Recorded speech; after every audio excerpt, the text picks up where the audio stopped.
पुत्रों, मेरे लिए व्यर्थ चिंतन मत करो, अपना उद्देश्य पूर्ण करो।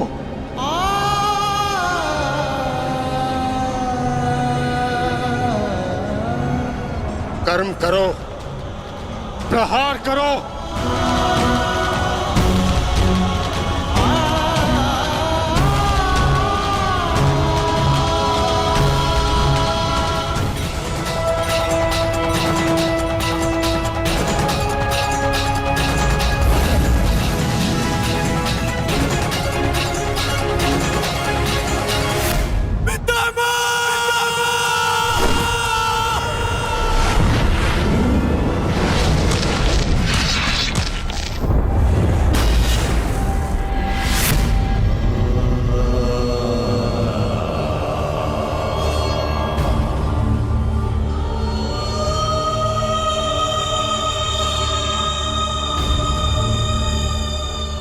पितामह,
एक योद्धा के घाव से निकला रक्त उसको शोभा देता,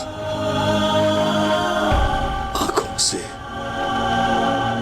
अश्रु नहीं। सत्यवादी च तपस्वी। क्यों एक योद्धा का ऐसा प्रारंभ होता है पितामह? क्षत्रिय अपनी कोमल गोद की शैया में सुलाया। आज उन्हीं पितामह को मैंने शैया पर लेटा दिया। नियता व्रता। ये क्या अनर्थ कर दिया मैंने, ये क्या अनर्थ कर दिया मैंने।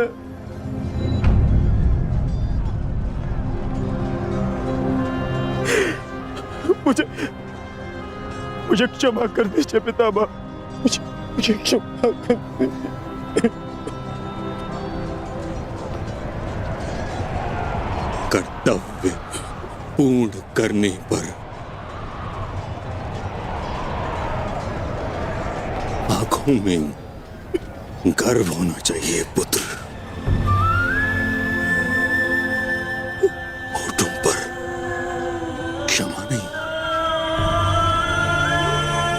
तुम सब भावनाओं के बंधन को तोड़ते हुए एक योद्धा का कर्तव्य पूर्ण किया है, और इसके लिए मुझे तुम पर गर्व है पुत्र।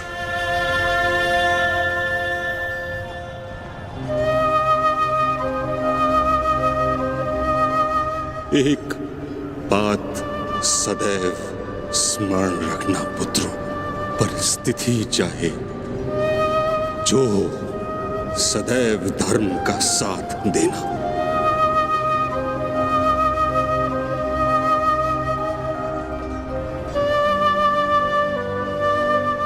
जैसा आज मुझे रोक कर किया है।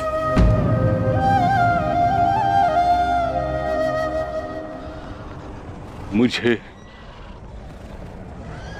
अपनी भूल समझ आ गई है माधव। मैंने सदैव अपने वचन का पालन किया है, परंतु इसी कारण अधर्म के मार्ग पर चला।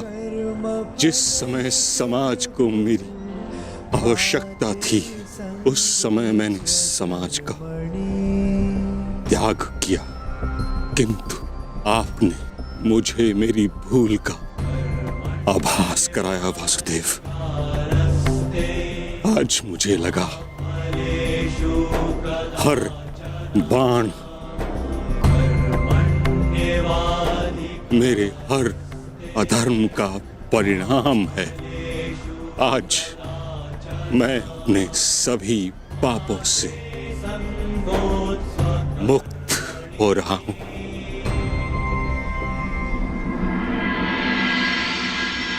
इसके लिए आपका धन्यवाद।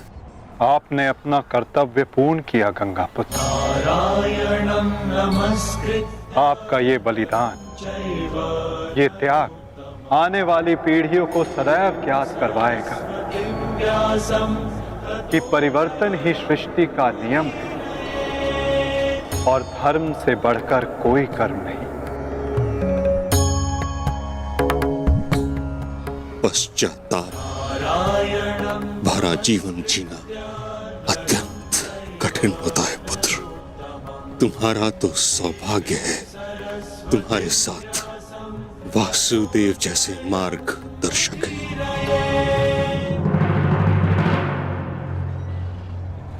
युधिष्ठिर। जी पितामह। पुत्र, धर्म का पालन करते समय जीवन में कभी कभी कठिन निर्णय लेने पड़ते हैं। धर्म का मार्ग कठिन अवश्य है, परंतु इस पर चलने के पश्चात अंत समय में कभी पश्चाताप नहीं होता।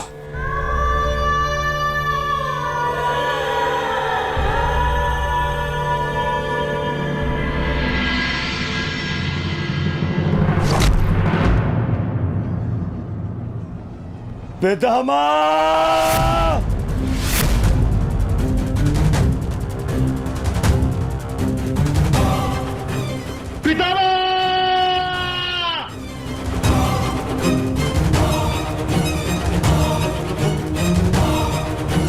हट जाओ!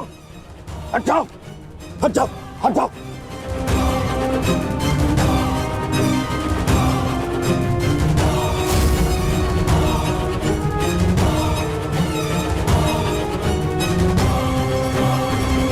मैं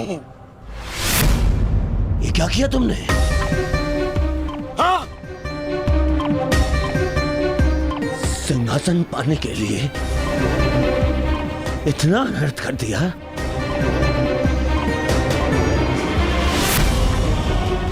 नहीं, मैं प्रतिकार लूंगा। अभी इसी क्षण प्रतिकार लूंगा। दुर्योधन,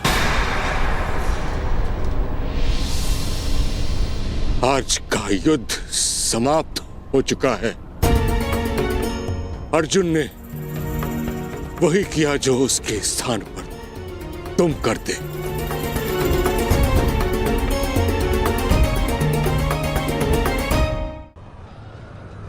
पितामह,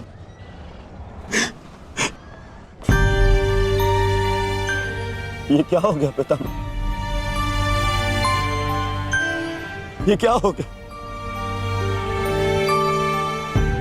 ये पितामह, आपके सिर को कोई संभल नहीं है। आपको कष्ट हो रहा होगा ना? मैं अभी तकियों का प्रबंध करवाता हूं। अरे कोई तक... दुर्योधन पुत्र, एक योद्धा के जीवन में भोग विलास का समय नहीं। जिसने शैया दी है वही मुझे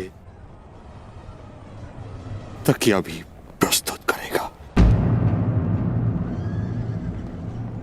ऐसा संबल जो एक योद्धा के अनुकूल हो।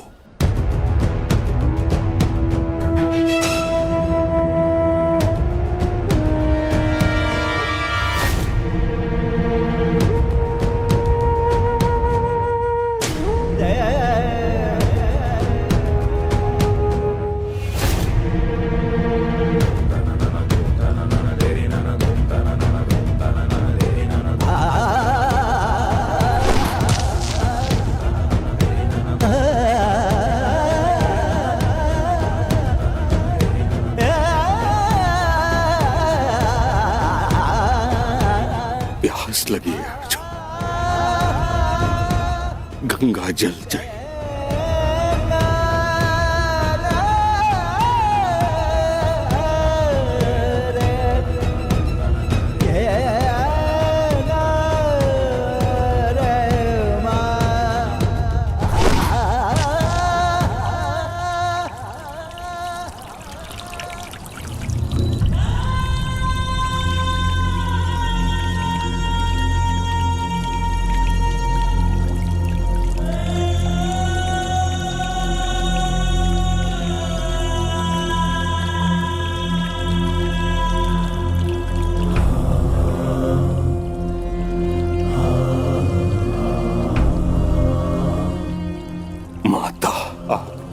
गोद में विश्राम करने का समय आ गया है।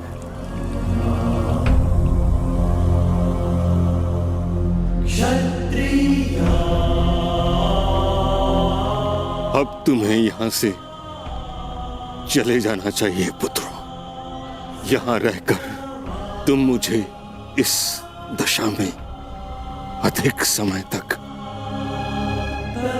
देख नहीं पाओगे। विश्राम करो, कल युद्ध शेष है। आज तुमने अपना एक कर्तव्य पूर्ण किया पुत्रों। क्षत्रिय किंतु अभी तुम्हारे अनेक कर्तव्य शेष हैं। नियता व्रता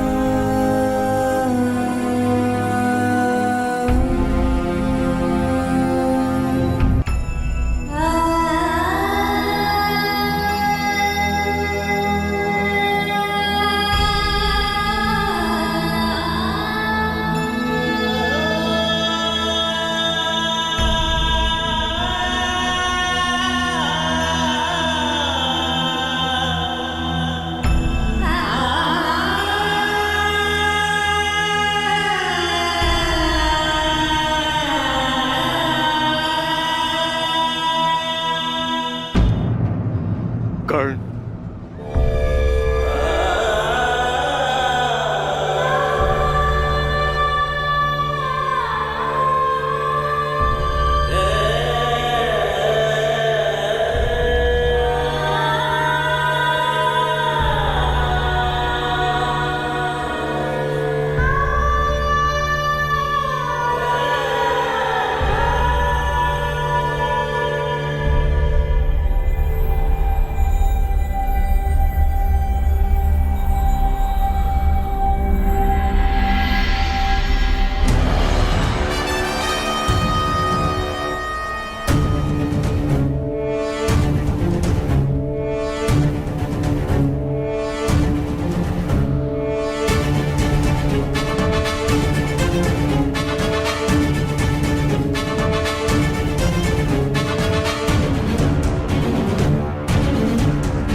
तुम्हारा कर्म युद्ध अब आरंभ होने जा रहा है मित्र।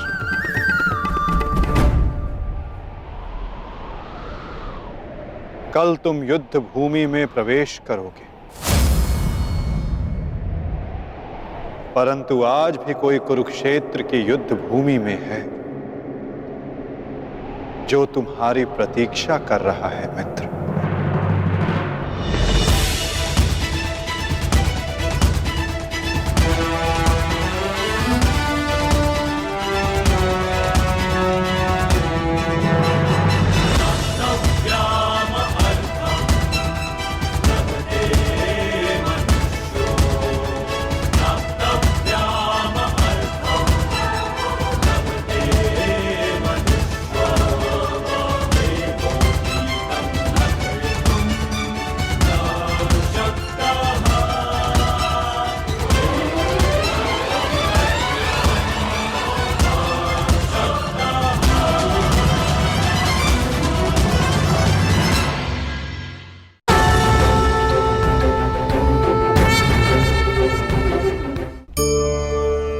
मनुष्य बड़ा आशावादी होता है, होना भी चाहिए। जब वो हर स्थान पर पराजित हो जाता है, हर मोड़ पर असफल हो जाता है, टूट जाता है, तो वो कहता है कि यदि भगवान ने एक द्वार बंद किया है तो वो दूसरा द्वार अवश्य खोल देंगे। आपके साथ भी ऐसा ही होता है ना? तो बताइए, यदि ये सत्य है तो ऐसा क्यों होता है कि कई लोग असफल होते हैं? कईयों को वो द्वार दिखाई ही नहीं देता। क्या भगवान आपके साथ छल कर रहे हैं? नहीं, भगवान आपके साथ छल नहीं करते। आपका मन है जो आपके साथ छल करता है। मन जिसमें मोह है। अब भगवान कहें या नियति, वो ना द्वार खोलती है ना द्वार बंद करती, ऐसा हमारा मन समझता है। द्वार तो सदैव खुले होते हैं, परंतु असफल हो जाने के पश्चात मनुष्य उस बंद द्वार को देखता रहता है और इसी कारण वो अन्य द्वार को ना देख पाता है ना खोज पाता है। तो सफलता पाने का मूल मंत्र है मोह का त्याग, निरंतर परिश्रम, और फिर देखिए आपको अपने जीवन में सारे मार्ग खुले हुए मिलेंगे। तुम्हारा कर्म युद्ध अब आरंभ होने जा रहा है मित्र।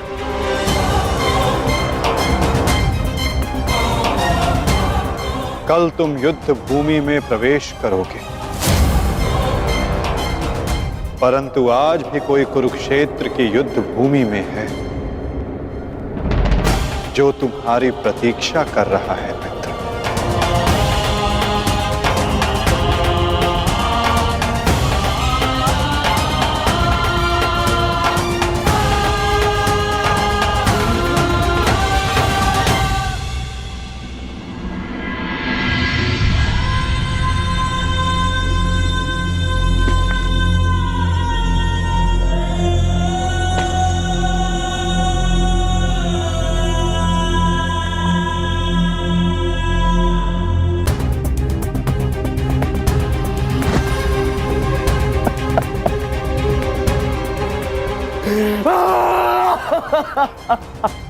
टच रे!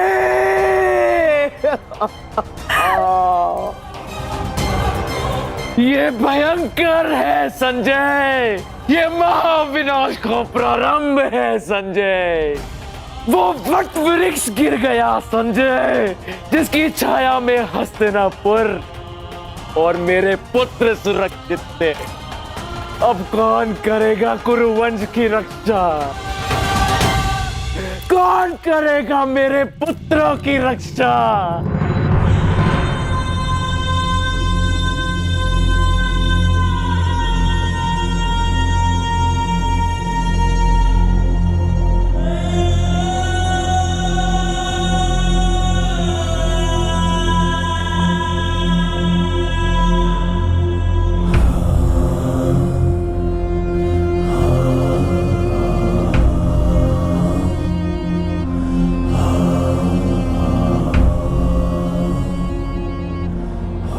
कुरुक्षेत्र में तुम्हारा स्वागत है अंगराज।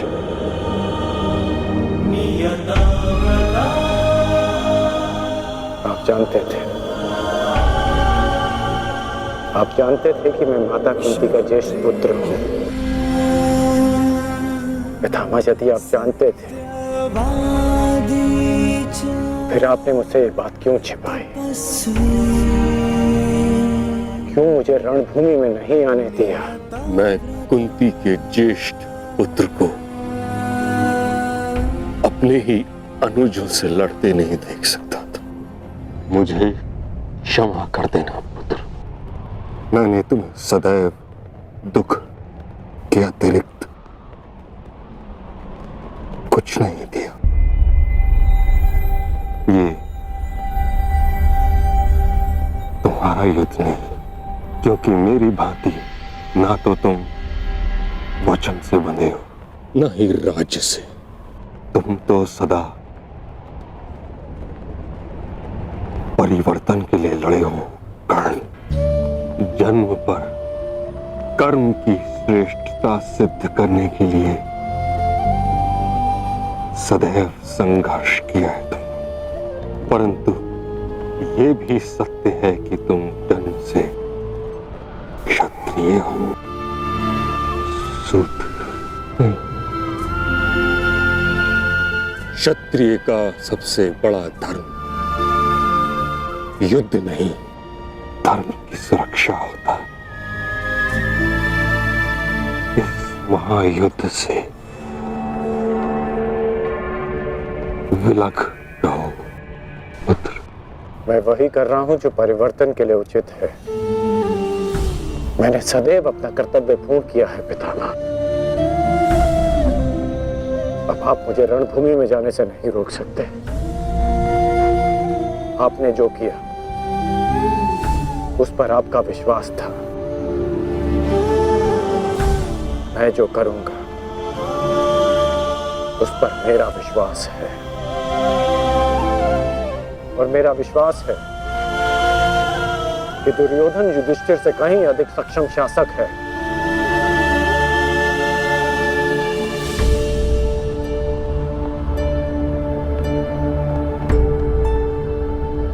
निसंदेह तुम एक महान क्षत्रिय भी हो और योद्धा भी।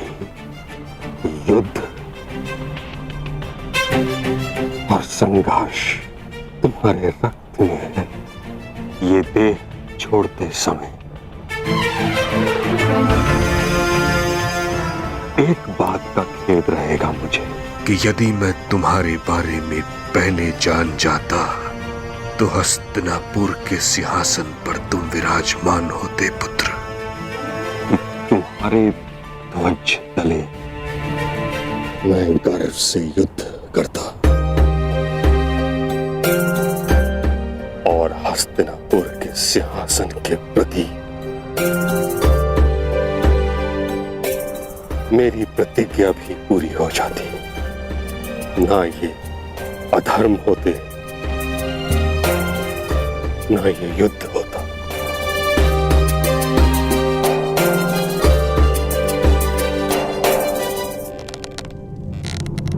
तुम्हारे पुत्र हस्तिनापुर की रक्षा बनेंगे, यही इनका कर्तव्य है और यही नियति है। मेरे पुत्रों का कोई अनर्थ नहीं हो सकता। यदि कोई अनर्थ का बाण उनकी ओर आएगा तो उसे सर्वप्रथम भीष्म की ढाल का सामना करना होगा। मुझे मुक्ति दो पुत्रों।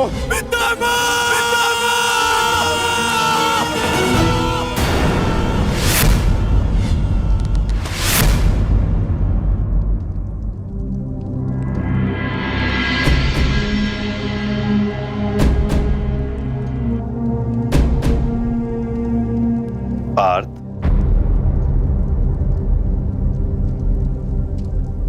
इस गांडीव ने तुम्हें क्या क्षति पहुंचाई है जो तुम अपना क्षोभ इस पर उतार रहे हो?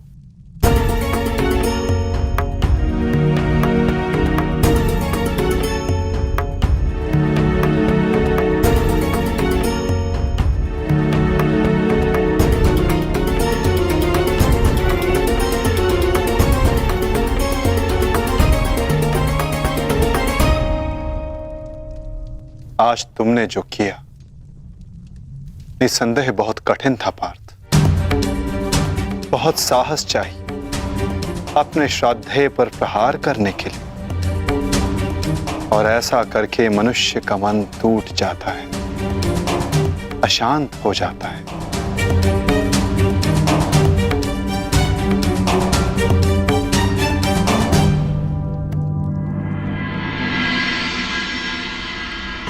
परंतु धर्म स्थापना के लिए, पाप के अंत के लिए ऐसा करना अनिवार्य था धनंजय। परंतु पार्थ, अब समय अशांत रहने का नहीं, अपने मन, अपनी शक्तियों को, अपने कौशल को एकाग्र करके केंद्रित करने का है पार्थ। तुम्हारे समक्ष अब तक वास्तविक चुनौती नहीं आई थी, परंतु अब वास्तविक चुनौती का आरंभ हुआ है पार्थ। अब तक युद्ध भूमि में जो तुम्हारे समक्ष थे, वो केवल तुम्हारे प्रहारों को रोक रहे थे, परंतु अब कल जो युद्ध भूमि में तुम्हारे समक्ष होगा, वो अपने सबसे घातक प्रहार तुम पर करेगा पार्थ।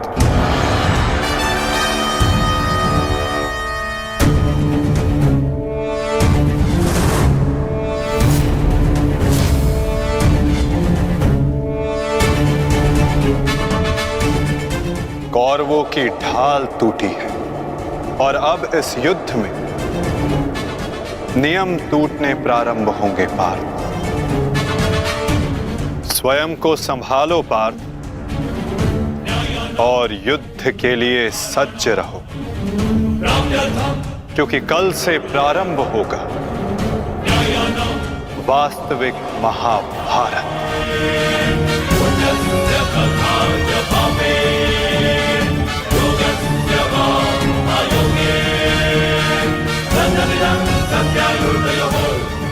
मैं युद्ध के लिए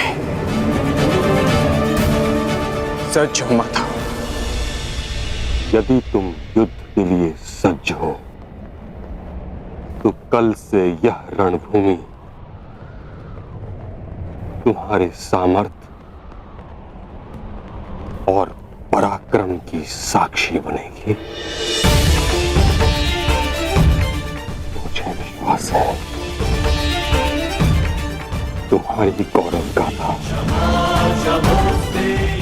सहस्त्र वर्षों तक कही जाएगी।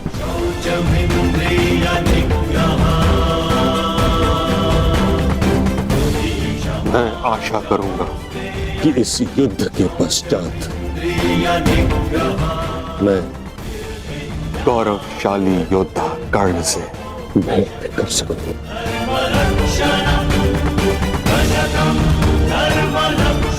मुझे भी उस क्षण की प्रतीक्षा रहेगी पिता।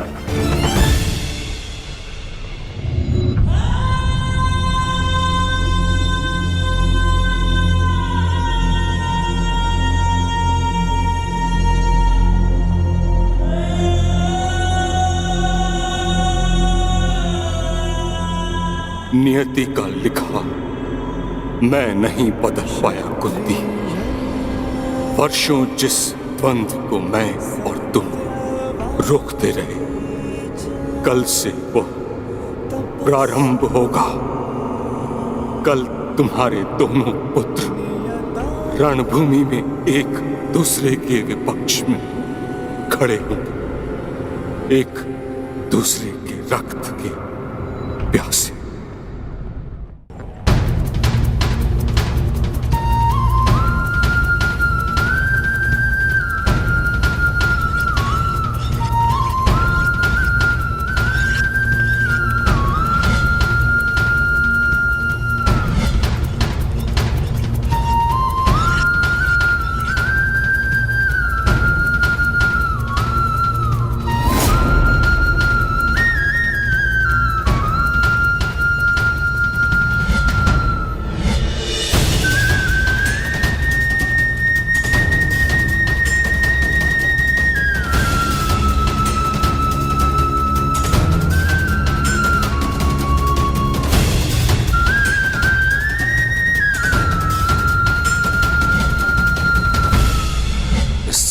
के सर्वश्रेष्ठ धनुर्धर महाबली महामहिम भीष्म बाणों की शैया पर हैं। महाविनाश प्रारंभ हो चुका है और इस महायुद्ध में कोई भी जीवित नहीं बचेगा, ना कोई पिता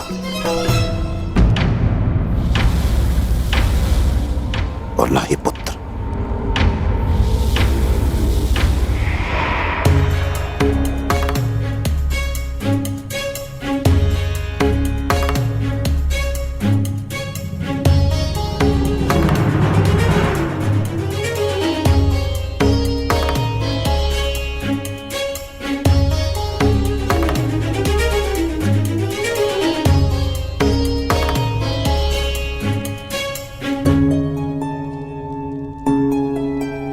आपका स्वागत है आचार्य द्रोण।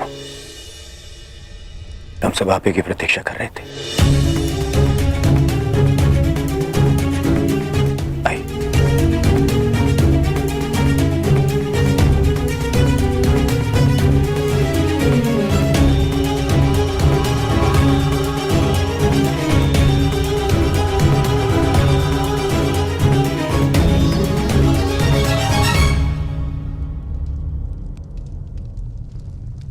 मेरी मंत्रणा स्मरण है न मेरे होने वाले सम्राट?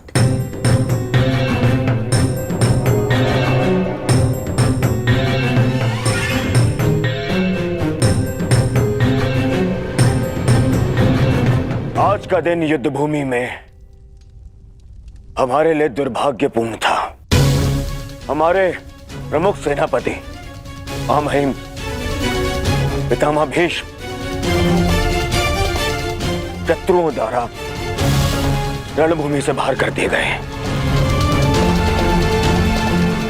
और यह सब संभव हुआ है उन पांडवों के छल के कारण। किंतु यह युद्ध अभी समाप्त नहीं हुआ है वीरों। यह युद्ध तब तक शेष है तब तक हमारी अंतिम सांसें शेष है। और मैं दुर्योधन ये वचन लेता हूं कि मैं इस छल का प्रतिशोध लूंगा, अवश्य लूंगा।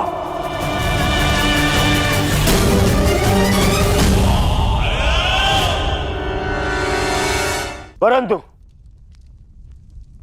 सेना का नेतृत्व करने के लिए एक कुशल सेनापति का होना आवश्यक है और मेरे इस सेना का नेतृत्व कौन करेगा इसका निर्णय मैं ले चुका हूं।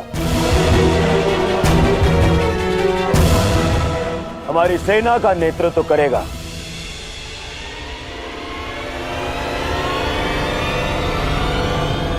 मेरा मित्र अंगराज कर्ण।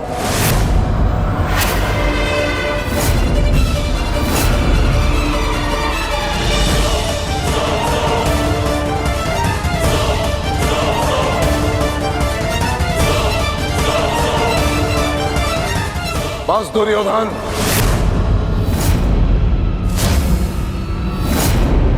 ये मेरा अपमान है और यह मत भूलो कि मैं तुम्हारा गुरुदेव हूं और मैं अपने इस अपमान को कदापि सहन नहीं करूंगा। मराठा है।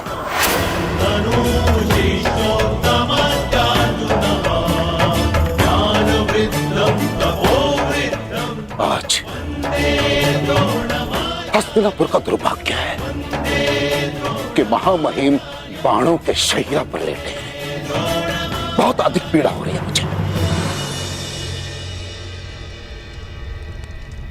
मुझे हस्तिनापुर लाया गया महामहिम द्वारा और किसी का द्वारा नहीं। और यदि महामहिम ने इस सूत पुत्र को अपने सेना में भाग लेने नहीं दिया तो मैं इस सूत पुत्र के अधीन रहकर इसके नेतृत्व में युद्ध कैसे कर सकता हूं। इसी कारण मैंने निर्णय लिया है कि मैं और अश्वत्थामा आज अभी और इस क्षण से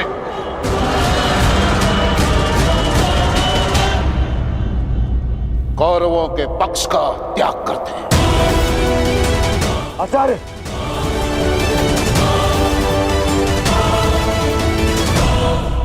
क्षमा करे पिताश्री, किंतु कर्ण के अधीन रहकर मुझे युद्ध लड़ना है या नहीं, ये निर्णय आपका नहीं, मेरा।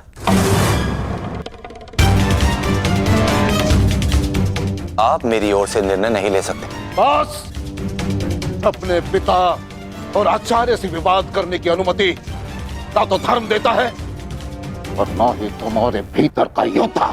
और एक योद्धा भी किस पक्ष से युद्ध करेगा, इसका निर्णय ना तो उसके आचार्य लेंगे और ना ही उसके पिताश्री।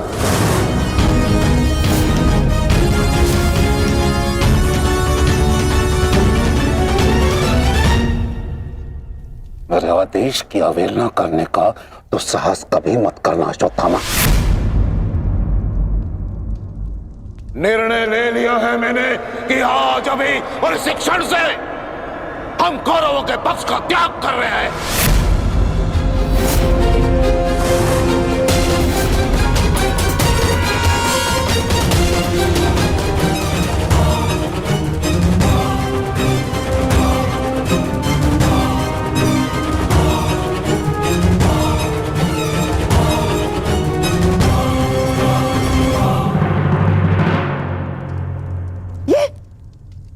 ये क्या किया तुमने?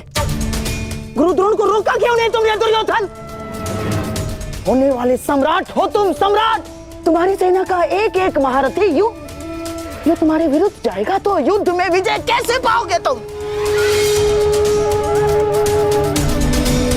जो युद्ध से विमुख हो उसे अपनी सेना में डालना अपने योद्धाओं को संकट में डालने के समान होता है मामाश्री। क्या करता मैं और क्या करूं? उन्हें बंधन में बांध कर रख लूं या फिर विरोध करने पर बंदी बनाकर रख लूं? आप जानते हैं यह संभव नहीं है, किंतु मैं जानता हूं कि मैं जो कर रहा हूं उचित कर रहा हूं। उचित नहीं कर रहे हो तुम। समझने का प्रयास करो दुर्योधन। हमें विजय पाने के लिए गुरु द्रोणाचार्य की आवश्यकता है। मुझे मेरे मित्र के अतिरिक्त और किसी की आवश्यकता नहीं है मामाश्री।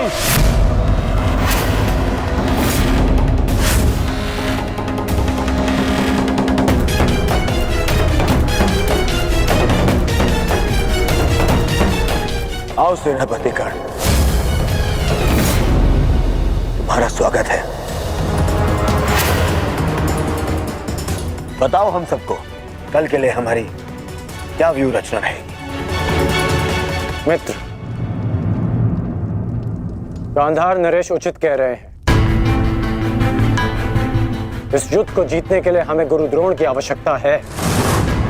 हाँ, देखो, समझाओ इसे, समझाओ इसे। व्यू रचने में उनसे अधिक श्रेष्ठ और कोई नहीं, और पितामह के पश्चात केवल गुरु द्रोण हैं जो सभी पांडवों की दुर्बलता जानते हैं। इसलिए उनका हमारे पक्ष में होना बहुत आवश्यक है मित्र। और मैं तुम्हारी सुरक्षा के लिए सदैव तत्पर रहूंगा मित्र, ये मेरा वचन है। परंतु कर्ण, अब क्या किया जाए? गुरु द्रोण को कैसे मनाया जाएगा युद्ध के लिए?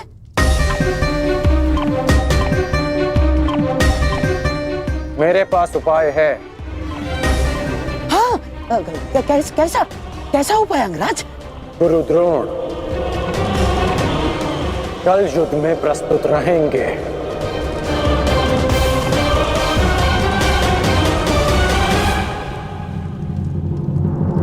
पिताश्री, आप चाहते हैं ना कि मैं युद्ध भूमि में ना जाऊं, तो ठीक है।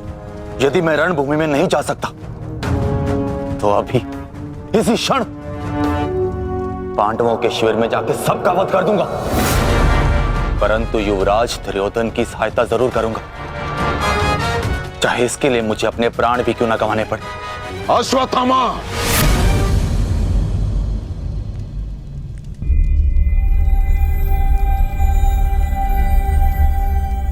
समझने का प्रयत्न करो। तुम दुर्योधन की कोई मदद नहीं कर सकते, उल्टे तुम अपने प्राण संकट में डाल लोगे। और इसी कारण मैं नहीं चाहता कि तुम इस युद्ध में भाग लो, क्योंकि मैं तुम्हें इस प्रकार खोना नहीं चाहता।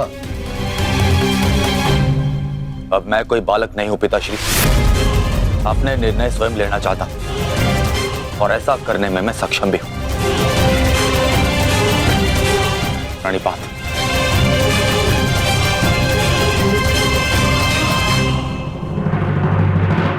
अब तक तो पितामह कौरव की रक्षा करते आए हैं, परंतु अब कौरव की ढाल शेष नहीं।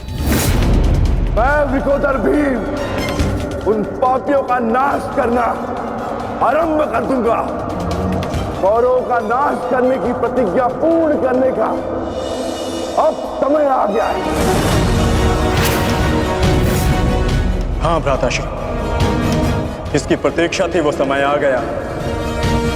सूर्य उदय होते ही हम सभी इस युद्ध की समाप्ति का आरंभ करेंगे।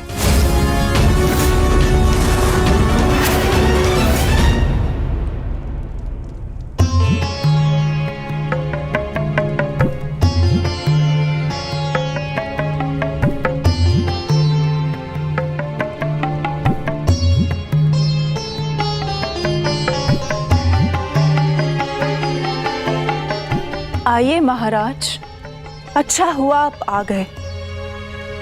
मेरा स्वयं ही आपसे बात करने का मन हो रहा था। जब से ये युद्ध आरंभ हुआ है गांधारी, तुम इन दीपकों का विशेष ध्यान रख रही हो, परंतु क्यों? मेरे सभी पुत्र उस युद्ध में गए हैं महाराज, और इसीलिए मैंने इन 100 दीपकों को अपने 100 पुत्रों की लंबी आयु की प्रार्थना के लिए जलाया है।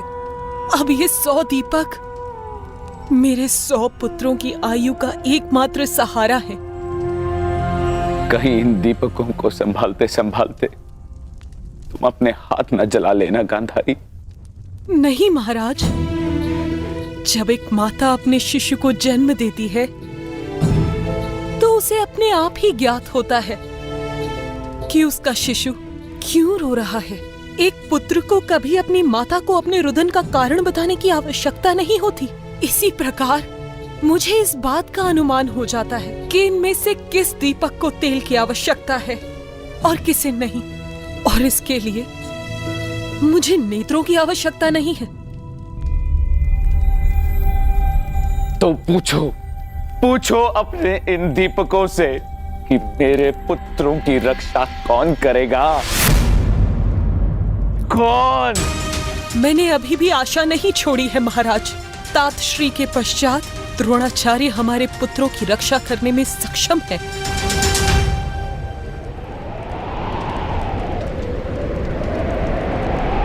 गुरुद्रोण बाहर आइए, शीघ्र बाहर आइए।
अश्वत्थामा!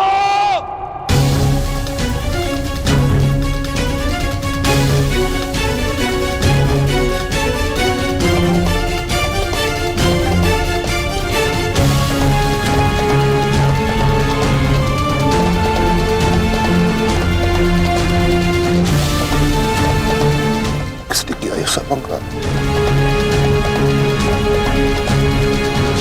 उत्तर दो मुझे! किसने किया? पांडव।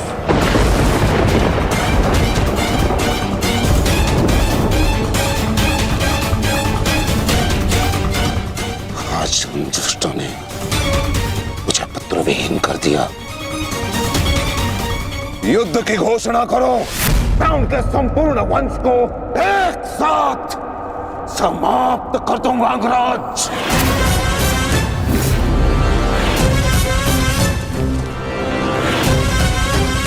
अपने पुत्र के हथियारों से मैं प्रतिशोध लूंगा, प्रतिशोध लूंगा।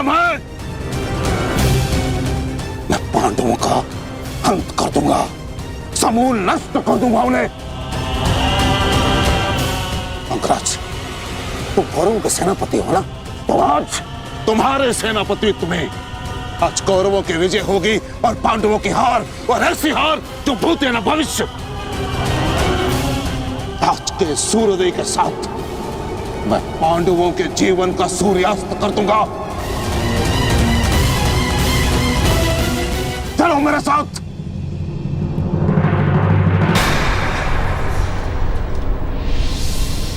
अब किस बात की प्रतीक्षा है अंगराज?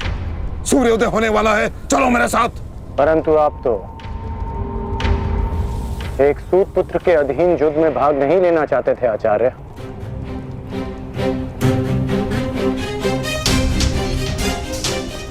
परंतु यह समय स्पष्टीकरण देने का नहीं अंगराज, यह समय है स्पष्ट प्रहार करने का, केवल और केवल आक्रमण करने का। तो यह समय भयभीत होने का भी नहीं है।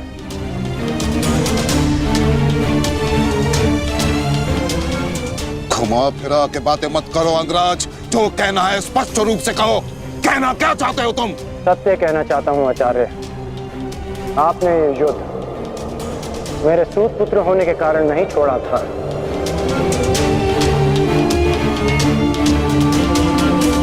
आप इस युद्ध से इसलिए पीछे हटे थे क्योंकि आपको अपने पुत्र अश्वत्थामा की मृत्यु की चिंता थी।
मैं क्षमा चाहता हूं आचार्य, परंतु मैंने ये सब आपका उपहास उड़ाने के लिए नहीं, आपको सत्य का आभास कराने के लिए किया है। मैं केवल उस योद्धा को चिंता के भंवर से निकालना चाहता था जिसकी इस समय कौरव सेना को सबसे अधिक आवश्यकता है। आपके युद्ध न लड़ने का कारण मुझे आरंभ से ही ज्ञात था।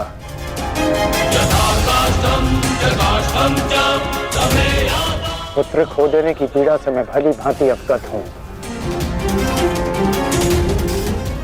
परंतु इसका अर्थ ये नहीं कि एक योद्धा अपना कर्तव्य निभाना भूल जाए। जो आक्रोश आपने अभी दिखाया, यदि वही आक्रोश आप युद्ध भूमि में रखेंगे तो ये मेरा विश्वास है कि आप कौरव सेना और अपने पुत्र को सदैव सुरक्षित रख पाएंगे।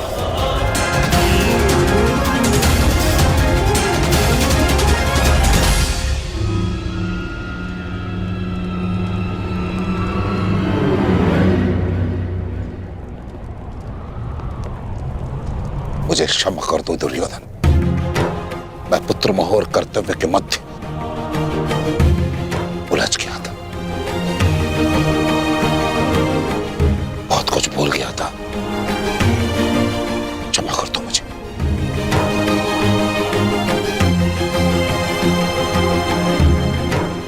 गुरु द्रोण, आप सेनापतित्व स्वीकार कर कौरवों की जीत सुनिश्चित करें और आपके पुत्र की सुरक्षा मैं सुनिश्चित करूंगा।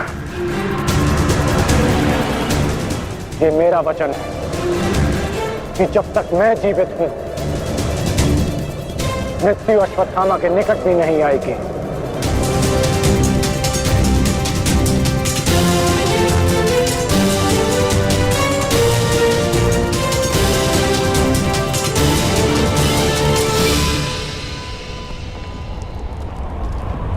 आपको इस प्रकार कष्ट देने के लिए मैं आपसे क्षमा चाहता हूं पिताश्री, किंतु आपका पुत्र और एक शिष्य होने के नाते मैं आपको अपयश का भागी होने से बचाना चाहता हूं। पिताश्री, मैं आपसे एक वचन मांगना चाहता हूं कि जिस क्षण आप रणभूमि में उतरेंगे, उसी क्षण आप अपने हृदय से मेरे प्रति पुत्र मोह को त्याग देंगे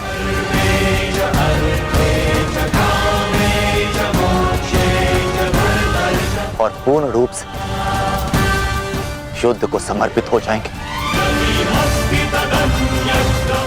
वचन दीजिए पिताश्री, मुझे वचन दीजिए।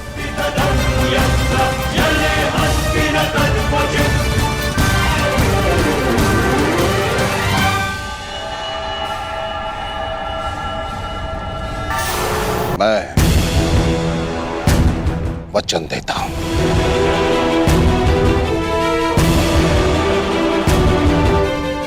सूर्योदय होने वाला है, आओ युद्ध की तैयारियां करें। मुझे गर्व है कि मैं सेनापति द्रोणाचार्य के ध्वज के नीचे युद्ध करूंगा।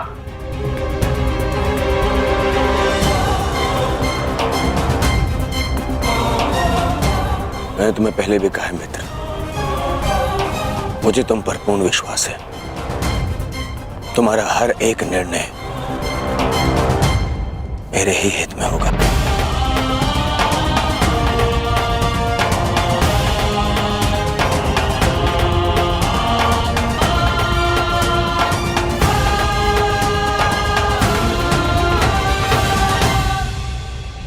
अद्भुत अंगराज, अद्भुत। आप तो कुशल नीतिकार निकले। नहीं, मेरा मित्र नीतिकार नहीं है, वो तो एक कुशल संचालक है, एक कुशल सेनापति है। कर्ण, मैं आज बहुत प्रसन्न हूं और गर्व का अनुभव कर रहा हूं कि तुम मेरी ओर से युद्ध लड़ रहे हो।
आज तुम्हारा मन, तुम्हारी दृष्टि में तुम्हारा लक्ष्य स्पष्ट होना चाहिए, तुम्हारा मन शांत होना चाहिए और दृष्टि केंद्रित